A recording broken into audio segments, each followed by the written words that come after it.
Where you going, man? You're not free to leave. Oh, we already know that you don't like him, bro. We can stop the bullshit. It's nothing personal, man. It's been personal. It ain't personal at all. Imagine this. You're driving, maybe heading home, maybe running errands. Then you see those red and blue lights behind you. That moment alone can spike your heart rate.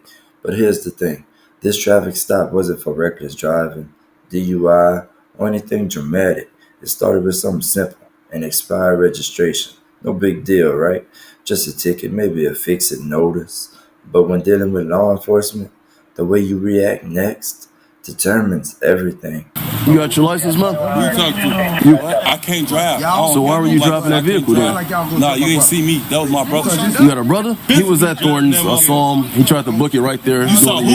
Yeah. You see him in there for sure? Yeah. I can't even drive. I don't got no license. So let's write him his citations or whatever you need. You can't write no citations because you ain't get me in the car. Y'all didn't catch me in the car. How can you write me a license plate ticket if you never? Let me get past, man. Go in the car. Back up, bro. Watch out. You already on bullshit. Now here's where it gets real. The driver of that car got out of the car and was acting like he was not driving the car, which the cops seen him driving and they have it on camera and all this kind of stuff. Usually in a traffic stop where an officer pulls somebody over, usually they stay in the car until the officer gets to their window and then they give them license, insurance, and their registration, right? But he chose to get out of his car, probably escalating the situation at that point. And if you're ever in a situation like that, remember this. You might disagree with what the officer is doing, but fighting to stop on the side of the road is the worst possible move. The time to fight is in court, not during the encounter itself. Talk to the officer to get in his car. Y'all didn't already. Hey, didn't talk to him. Walk with him, bro. He the white shirt. He the white shirt. Walk with Put him. your hands on me. What is this car under investigation for? The car's going to be towed. What is the car under investigation? Okay, tow it. But what is the car under investigation for? The car's going to be towed. So no. What is that under investigation for? For suspended license. That's it?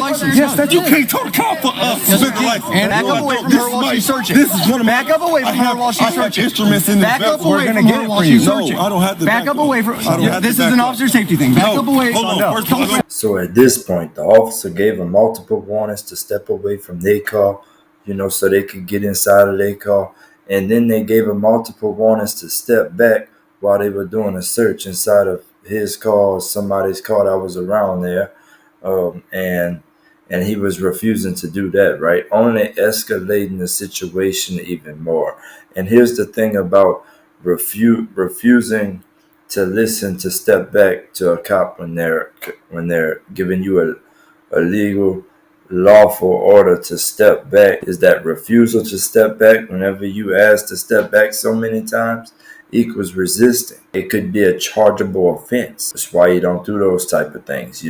It could turn a traffic ticket into potential jail time. Back away from the car. Back up. Do not go in the car. Get away from the car. Why are you doing this? It's not a traffic stop. You didn't pull anybody you over. gotta stop spinning. Back up. I ain't gotta stop spinning. She's got the key right there. You see that?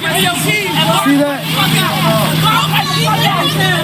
Shondell, listen, get out of my face now. Okay, you're on the run. Stop. Put your hands behind your back. So instead of being cool, calm, and collective and just getting a ticket, the driver ended up going to jail facing multiple charges that could have been avoided in under 2 minutes. But let's be real. None of us love getting pulled over, but at the end of the day, fighting with an officer never ends in a win. If you disagree, challenge it in court, but refusing to comply, escalating the situation, and resisting only creates bigger problems. Now this person faces a criminal record, possible jail time, and thousands in legal fees, all over a suspended license. Think about that. Was it worth it?